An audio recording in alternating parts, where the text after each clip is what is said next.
shows that actually looked at vaccinated versus unvaccinated, very high quality study. I'm not going to steal the thunder of Aaron Seary, who's going to be testifying on this. I think you're aware of this study that shows the vaccinated population far more prone to chronic illness than people completely unexposed to vaccines. That is just one example of how science has been corrupted by the way, the study was conducted, and when they conducted this, oh no, no matter what the results are, we're going to release this.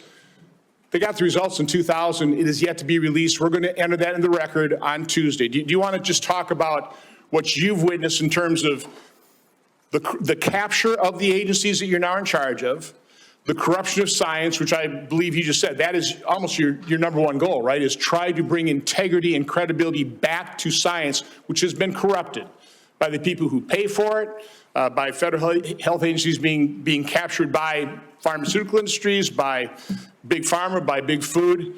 I want to give you, I'm sorry, just the last minute to, first of all, defend yourself, but talk about the corruption of science that you're having to deal with and trying to correct. Yeah, I mean, I'll just tell you one example, and I could sit here and give you thousands.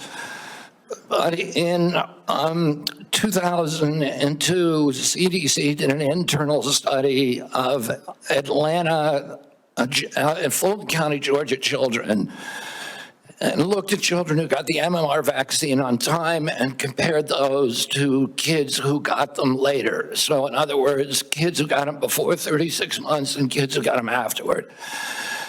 The data from that study showed that Black boys who got the vaccine on time had a 260% greater chance of getting an autism diagnosis than children who waited. The chief scientist on that, Dr. William Thompson, the senior vaccine safety scientist at CDC, was ordered to come into a room with 4 other co-authors by his boss, Frank DiStefano, who's the head of the immunization safety branch, and ordered to destroy that data. And then they published it without that fact.